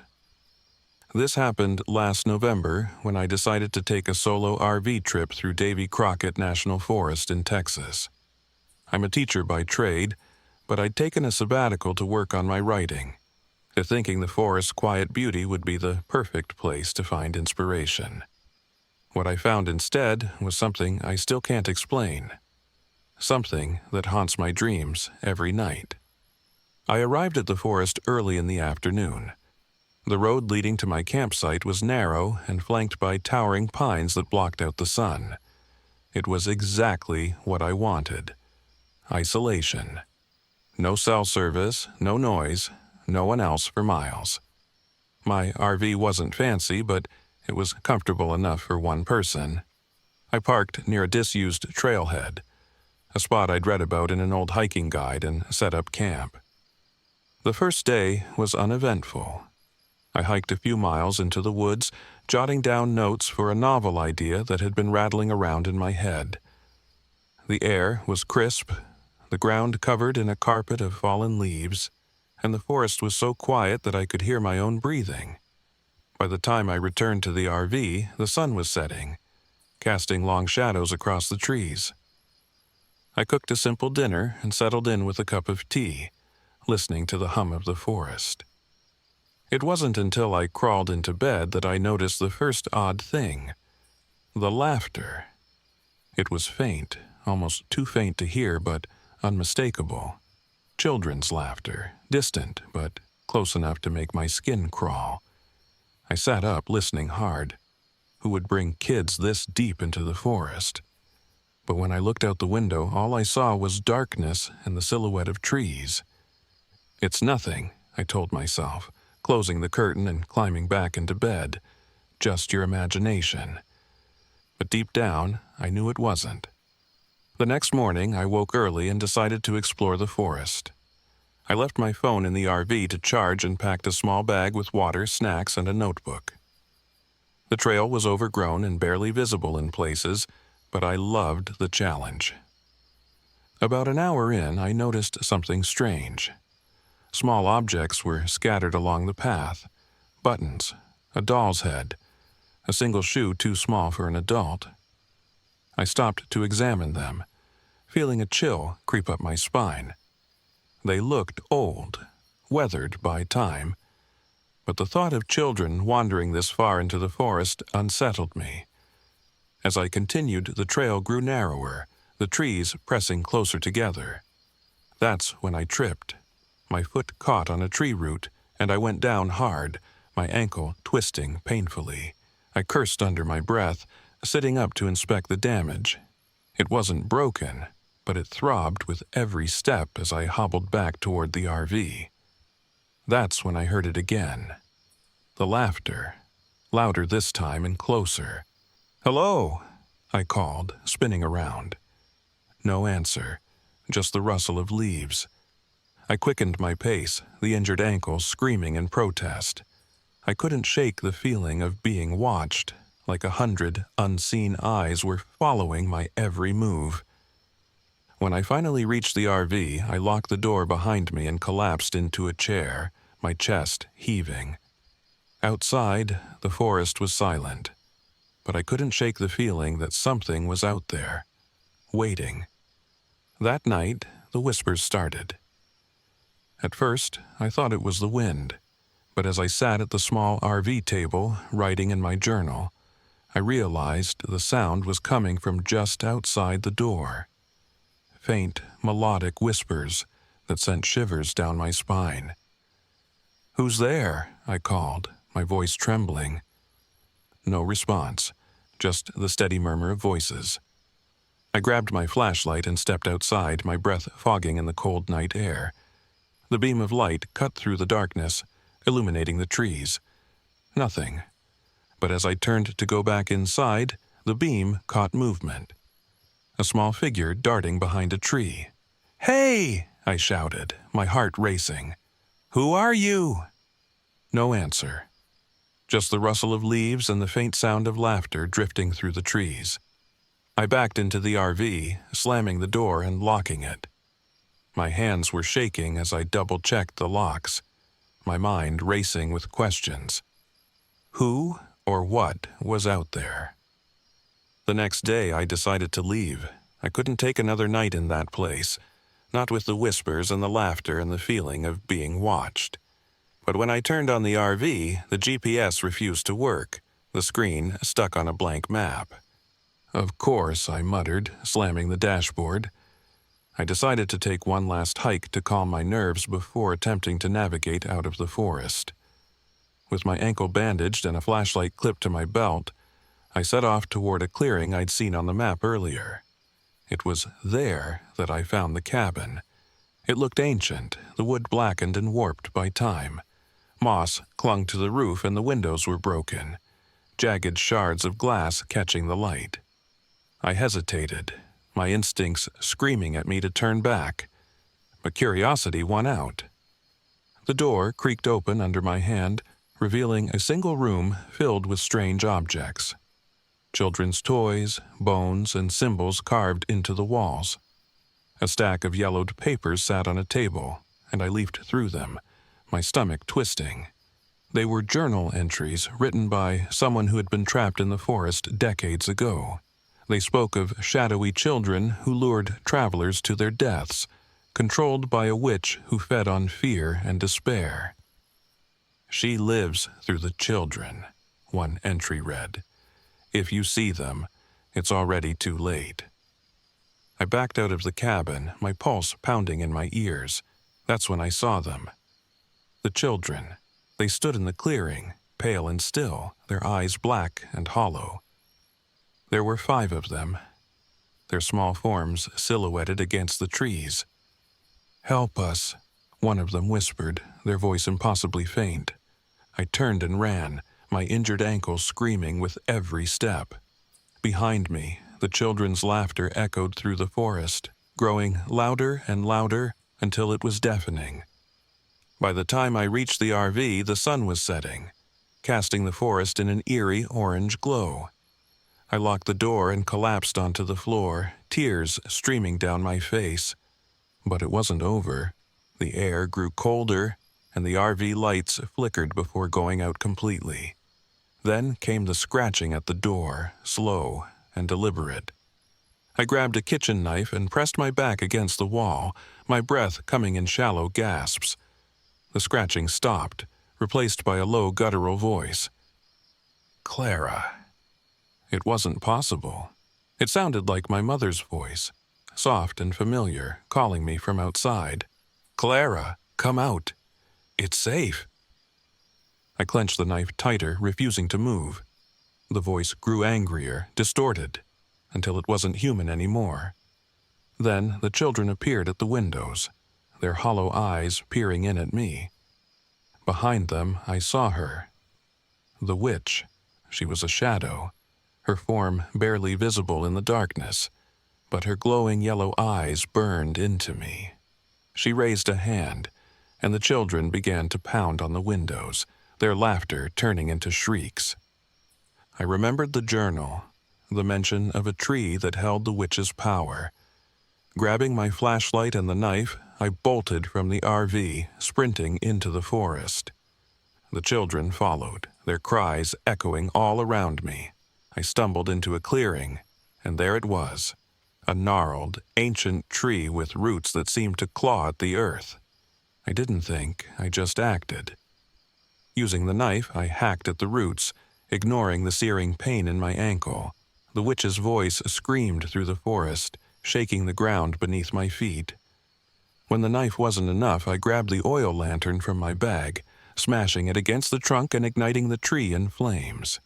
The fire roared to life, illuminating the terrified faces of the children as they vanished one by one. The witch's scream was the last thing I heard before everything went silent. I made it out of the forest the next morning, bruised, bleeding, but alive. Weeks later, a package arrived at my apartment. A drawing of the cabin, signed with the name of one of the children I'd seen in the forest. I don't know who sent it, but I haven't gone camping since. Some stories are better left unwritten.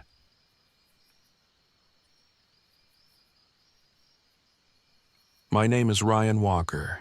I'm 41 years old, and what I'm about to tell you happened last summer in the arid wilderness of Lake Meredith National Recreation Area, Texas. For the past 3 years, I've made a living documenting my solo survival trips for a small but loyal online audience. It's not glamorous, but it gives me a sense of purpose, a chance to prove to myself and others that I'm capable of thriving on my own. This trip was supposed to be no different. A week of pushing my limits in the canyons, filming every grueling moment. But it turned into something else entirely. I arrived at Lake Meredith late in the afternoon, the sun already low on the horizon. The recreation area was vast, its jagged cliffs and sweeping plateaus spreading out as far as the eye could see. I parked my RV near a narrow canyon I'd scouted on the map, a remote spot where I could hike, film, and avoid running into other campers. The first day was uneventful. I spent the evening unpacking my gear and preparing for the days ahead. My drone buzzed through the air as I captured shots of the sunset over the reservoir, the red rocks glowing like embers. By the time night fell, the wind had picked up, whistling through the canyon like a distant scream. I dismissed it as nature doing its thing and crawled into bed. That night, I dreamed of voices, low whispers that grew louder and louder until they morphed into laughter. I shook off the strange dream and set out early, determined to cover as much ground as possible before the heat became unbearable. My goal was to hike into the canyon and test my ability to navigate without GPS, relying only on a map and compass. The deeper I went, the more I noticed something odd. The canyon walls were lined with strange carvings, circles, lines, and what looked like claw marks. Some were faint with age, but others looked fresh, the stone edges sharp and clean. I paused to take a few photos, thinking they'd make an interesting addition to my video series. But as I stood there, the wind picked up again, carrying with it a faint sound. It wasn't laughter this time, it was footsteps. I turned, expecting to see another hiker, but the canyon behind me was empty. I called out, my voice echoing off the walls. No response. It wasn't until I returned to my RV that I noticed the claw marks on the side panel. 4 long, jagged scratches, as though something with enormous talons had raked across the metal. By the third day, the heat was getting to me. My water filtration system had started acting up, leaving me with only a limited supply of drinkable water. I told myself I could tough it out, part of the challenge, right? But deep down, I was starting to regret coming alone. That afternoon, while retrieving my crashed drone from a ravine, I found something unsettling, a pile of animal bones, picked clean and arranged in a strange spiral pattern. A chill ran down my spine, despite the oppressive heat. The whispering started again that night. At first, I thought it was the wind, but it was too deliberate, too human. It grew louder as the hours passed, a cacophony of overlapping voices that seemed to be coming from all sides. I stepped outside with a flashlight, my heart pounding. The light swept across the canyon, revealing nothing but rocks and shadows. But when I turned back toward the RV, I saw them. Figures, just at the edge of the beam. They were humanoid but wrong. Their bodies were skeletal, their eyes glowing faintly in the darkness. They stood there, motionless, watching. I stumbled backward, nearly dropping the flashlight. By the time I steadied it again, the figures were gone. The next day, I tried to shake off what I'd seen. Lack of sleep and dehydration were messing with my head, I told myself. Still, I couldn't ignore the growing unease in my chest. While hiking back toward the canyon, I started hearing voices, familiar ones. My ex-wife's voice, sharp and accusing, echoed through the rocks. "You couldn't even keep your family together, Ryan," it said. "What makes you think you can survive out here?" I stopped in my tracks, gripping my compass tightly. "It's not real," I muttered. "It's not real." But then I heard another voice, this one softer. "Ryan, help us," it said. "Please." It was my daughter's voice. I dropped my pack and ran toward the sound, my mind racing. I hadn't seen or spoken to my daughter in years, not since the divorce. But the thought of her being out here, lost and afraid, overrode my fear. I followed the voice into a narrow canyon, the walls closing in on either side. That's when I saw them again. The hungry ones. They stood in a semicircle, their skeletal forms illuminated by the fading sunlight. Their eyes burned with a terrible hunger, and their teeth glinted like knives. I don't remember how I escaped, only that I ran until my legs gave out. When I finally stopped, I found myself in a small clearing, at the center of which stood an old shrine. It was made of stacked stones, covered in faded symbols and surrounded by offerings, animal skulls, feathers, and broken pottery. I felt an overwhelming sense of both fear and reverence, as though I'd stumbled upon something sacred. I knelt by the shrine, my breathing ragged. In the dirt, I saw the same spiraling patterns I'd seen earlier near the bones.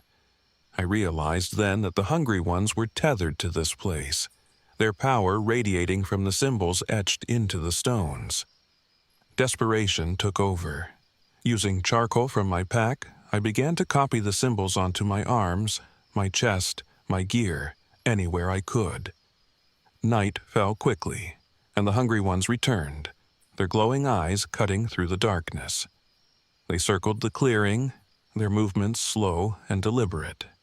I held my ground, clutching a flaming branch I'd taken from a dead tree.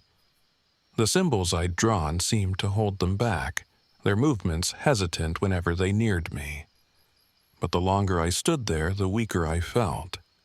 The whispers were back, louder and more insistent, urging me to give in, to let go. With a final burst of adrenaline, I hurled the branch into the center of the shrine, setting it ablaze. The flames roared to life, casting long shadows across the clearing. The hungry ones screamed, a terrible, otherworldly sound, and began to dissolve into the smoke. By the time dawn broke, the shrine was nothing but ash. I stumbled back to my RV, exhausted and covered in soot, but alive.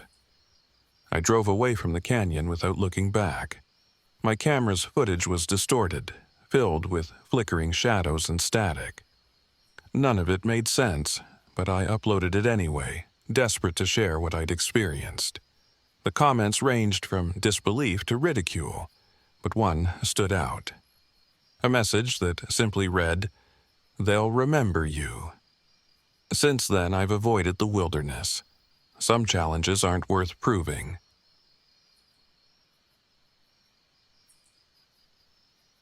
My name is Ethan Walker, and I'm 28 years old. I never thought a simple camping trip to Sam Houston National Forest would change my life forever, or nearly end it. This happened just last October, during one of those crisp weekends when the Texas heat finally lets up and the leaves start turning gold and brown. I'd planned this trip for weeks, hoping it'd bring me closer to Maria Lopez, my best friend, and, if I'm honest, the girl I've been secretly in love with for years. Tyler Grant, our mutual friend and perennial jokester, tagged along to keep things lighthearted. But nothing about that weekend was lighthearted. We piled into my old RV early on a Friday morning, loaded with camping gear, food, and Tyler's ridiculous stockpile of beer. Sam Houston National Forest stretched over 160,000 acres of dense woods, winding trails, and hidden lakes. I'd heard rumors about strange disappearances in the area, but I brushed them off. Every forest has its myths, right? Maria was her usual fiery self, challenging Tyler to silly bets about who'd catch the first fish or find the coolest trail. Tyler, meanwhile, leaned back in his seat, cracking jokes and guzzling energy drinks. I drove, quietly soaking in the scenery and trying not to let my nerves show. This trip had to go perfectly. We reached the campsite just before sunset. I parked the RV in a clearing near the edge of the woods. The sky was painted in fiery oranges and deep purples, and for a moment, everything felt right. We set up camp quickly, Maria and Tyler unrolling their sleeping bags inside the RV while I fiddled with the portable stove outside. The first sign that something wasn't right came that night. The forest was too quiet. As someone who'd camped before, I knew the sounds of the woods, chirping crickets, rustling leaves, distant animal calls. But that night there was nothing. No birds, no insects, just an oppressive silence. It felt like the forest was holding its breath. I tried to shake it off, but I caught Maria glancing around uneasily too. "Where's all the noise?" she asked. "Maybe the critters are on vacation," Tyler joked, cracking open another beer. His laughter sounded too loud in the quiet. Maria rolled her eyes. "I'm serious, it's weird." "Maybe it's a sign we should head to bed early," I said, trying to keep things calm. But deep down, I felt the same unease. Something was off. The next morning, Maria was already up when I stepped out of the RV. She was crouched by a tree at the edge of the clearing, studying something intently. "Ethan, come look at this," she called. I walked over and saw what had caught her attention. Claw marks, long and deep, carved into the bark. They were too high for a normal animal, and the spacing was unnatural, like something with human-like fingers had raked the tree. "What kind of animal did this?" she asked, glancing at me. "I don't know," I admitted. "A bear, maybe? In Texas? Highly unlikely." She stood and dusted off her hands. "Whatever, let's hit the trail." We packed a few supplies and set off on what was supposed to be a short hike. I'd marked a loop trail on the map, an easy route that would bring us back to the campsite in a couple of hours. But the GPS on Maria's phone started glitching about a mile in, and the trail markers seemed to disappear. Before we knew it, we were deep in the forest, walking in circles. "This is ridiculous," Tyler grumbled. "How do we keep ending up back here?" "Something's wrong," Maria said, glancing around. Her voice was tense, her earlier bravado gone. "We should head back." "We're trying," I said, checking the compass on my watch. But even that didn't seem to match up with where we were. The forest felt endless, the trees too tall, their branches intertwining like a cage overhead. The silence from the night before had returned, heavier this time. Then we heard it. A voice. "Help me." It was faint, distant, but unmistakably human. Maria stopped in her tracks. "Did you hear that?" "Yeah," I said, my throat dry. "But we don't know who, or what, it is." "What the hell does that mean?" Tyler asked. "It's someone calling for help. We can't just leave them." Maria started toward the sound before I could stop her. I grabbed her arm. "Wait, it could be a trap?" "A trap?" she snapped. "What, you think someone's just pretending to need help to mess with us?" "I don't know," I said.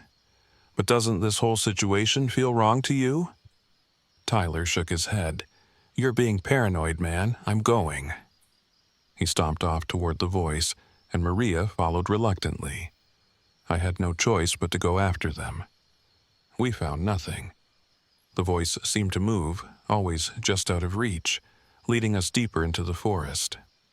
By the time we realized we'd been chasing an echo, the sun was sinking below the treetops.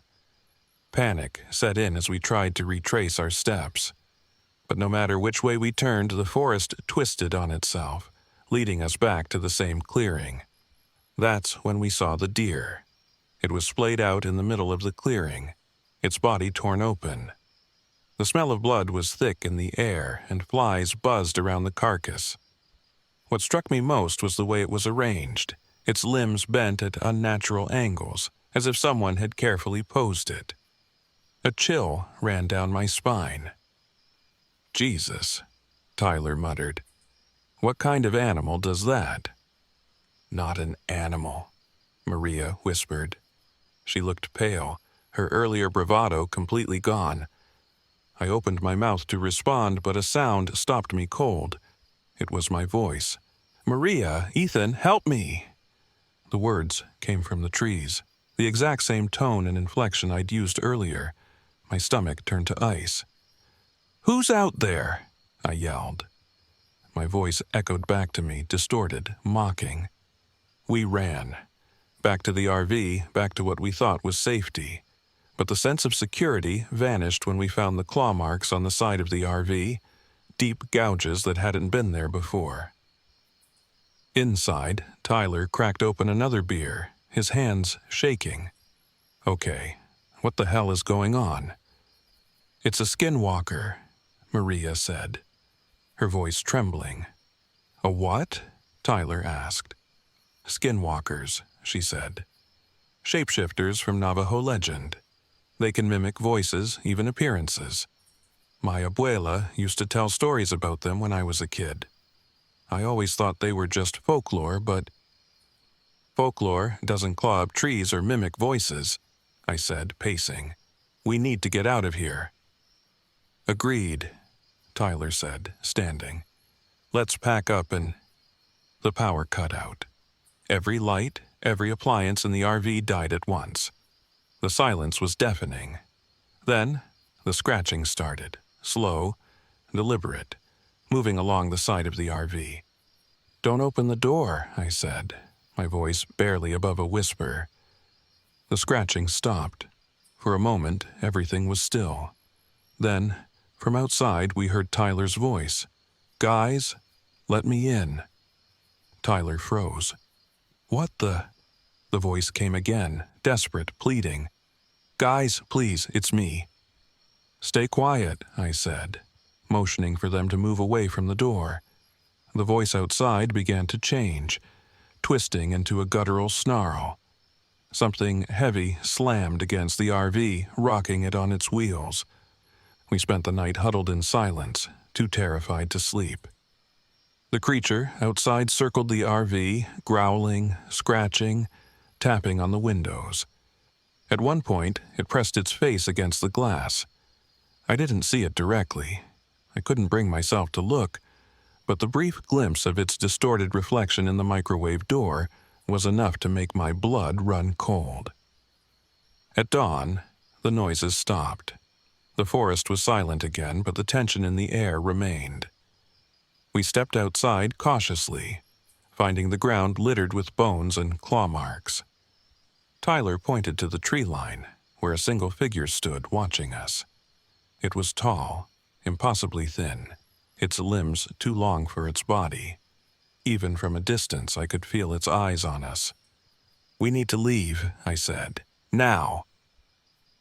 The drive back felt like a fever dream. Every shadow along the road looked like the creature. Every sound made us jump. We didn't stop until we reached the edge of the forest. As we drove into the open Texas plains, Maria finally spoke. Do you think it's still following us? I didn't answer. I didn't have to, because in the reflection of the rearview mirror, I saw her smile. A smile that wasn't hers.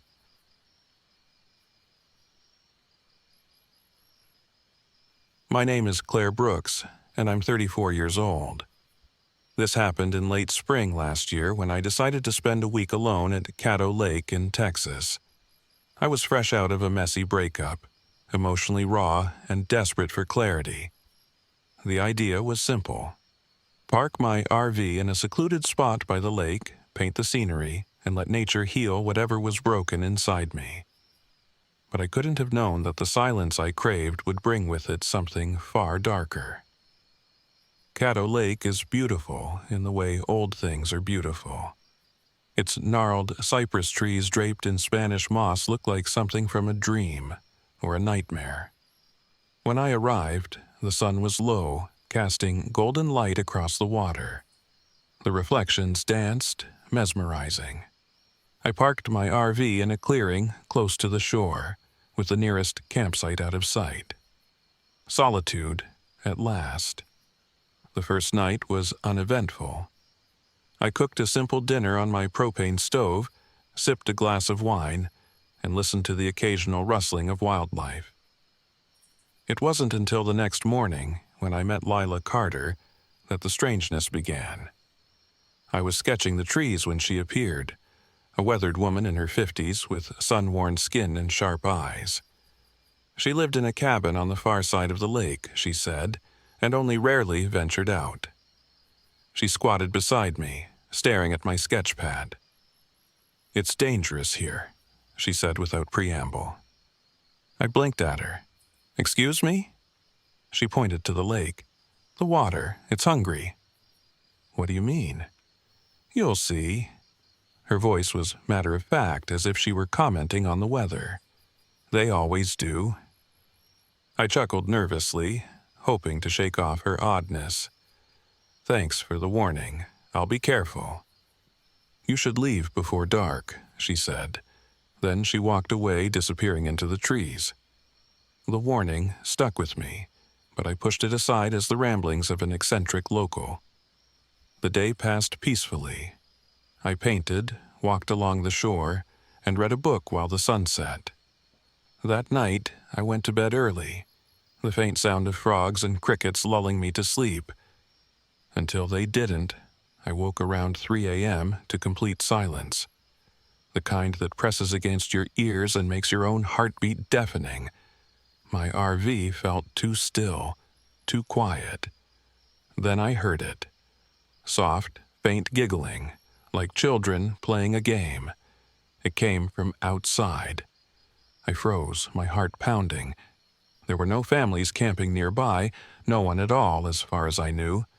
The giggles came again, this time closer, just outside my window. "Who's there?" I called, my voice trembling. No answer, only silence. When I finally mustered the courage to peek through the curtain, there was nothing. Just the dark silhouette of the trees against the moonlit water. I stayed up the rest of the night, too unsettled to sleep. The next day, I ran into Ranger Paul Huxley, a middle-aged man with kind eyes and a weathered uniform. He checked on campers regularly and stopped by my site after spotting my RV. "Everything okay out here?" he asked, leaning casually against his truck. "Fine, I guess," I said, hesitating. "Actually, do people ever report strange things here?" His expression darkened slightly. "Strange how?" I told him about the giggling. He listened carefully, then nodded as if he wasn't surprised. "Caddo's got a lot of history," he said. "People drown here more often than you'd think, and some folks claim the lake keeps their souls." I stared at him, half expecting him to laugh and say he was kidding. He didn't. "Just stay close to the RV at night," he said, "and if you hear anything strange, don't go to the water." That evening, I tried to shake off his words. I wasn't superstitious, and I wasn't about to let ghost stories ruin my trip. Still, I couldn't stop glancing over my shoulder as I painted the sunset. The lake was too still, its surface like glass, reflecting the fiery sky. But as the sun sank lower, the reflections began to feel wrong. Subtle at first, ripples where none should be, shadows that didn't belong. Then I saw it. In the water, my reflection smiled at me. I wasn't smiling. The brush fell from my hand as I stumbled back. When I dared to look again, the reflection was gone, replaced by the normal, still water. I spent the night inside the RV, every light on. I didn't sleep. The following morning, I decided to find Lila. Something about her cryptic warning stuck with me, and I needed answers. Her cabin was tucked away in a tangle of trees, more a collection of scrap wood and metal than a proper house. She greeted me as if she'd been expecting me. "They came to you last night, didn't they?" she asked. "Who?" I demanded. "What is happening at that lake?" She invited me inside, where she showed me a battered journal. Its pages were filled with scrawled notes and drawings of children's faces, their eyes hollow and haunting. "They're the ones who drowned," she said. "Children who lost their lives to the lake. They don't rest. They can't. The water keeps them." Her voice was steady, matter-of-fact. "And now they want you." I left her cabin more confused and terrified than before. If I hadn't experienced the strange occurrences myself, I would have written her off as a lunatic. But the giggling, the reflection, it all added up in a way I couldn't ignore, and that night, the spirits grew bolder. Wet handprints appeared on my RV's windows, small and childlike, though no rain had fallen. I heard the laughter again, louder this time, circling the RV like a predator stalking prey. Then came the voices. "Claire, come play with us." It was faint, almost a whisper, but unmistakable. My blood ran cold. I grabbed a lantern and my heaviest flashlight, determined not to cower in fear any longer. Steeling myself, I stepped outside. The air was thick, heavy, and the lake seemed to glow faintly under the moonlight. On the shore stood a figure, a small boy, no older than 7, his clothes dripping wet. "Please," he said, his voice trembling. "I'm lost. Help me." Every instinct screamed for me to run, but I stepped closer, unable to resist. As I neared, his face twisted, his eyes hollow and black, his mouth stretching into an unnatural grin. I stumbled back, dropping the lantern. The light flickered and died, leaving me in near darkness. Then they came. The children, their ghostly forms rising from the water, their hands clawing toward me. I bolted for the RV, slamming the door shut behind me. They banged against the windows, their voices shrill and desperate. "Come play with us, Claire. Come to the water." Panicked, I grabbed the journal Lila had given me and flipped through the pages. One passage stood out. "Salt and fire repel them, but only the strong of heart can resist their call." Salt. Fire. I scrambled to find my bag of cooking supplies, scattering salt across the doorways and windows. Then I lit the propane stove, creating a small but steady flame. The banging subsided, replaced by whispers that faded into the night. When dawn finally came, I didn't wait to pack up. I started the RV and drove away, my hands shaking on the wheel. As I reached the highway, I glanced in the rearview mirror, and there, in the reflection, stood a boy in the back of the RV, smiling faintly before vanishing. I haven't been back to Caddo Lake since. I never will. The paintings I made there sold for more than I ever expected, but I've stopped creating art about that place. Some things are better left unremembered.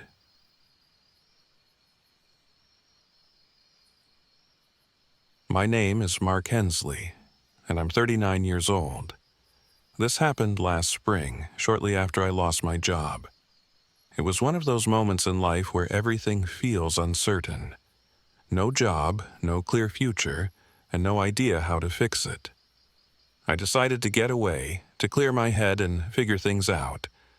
That's how I ended up in Paloduro Canyon, Texas, with just my RV, some hiking gear, and a desperate need for peace and clarity.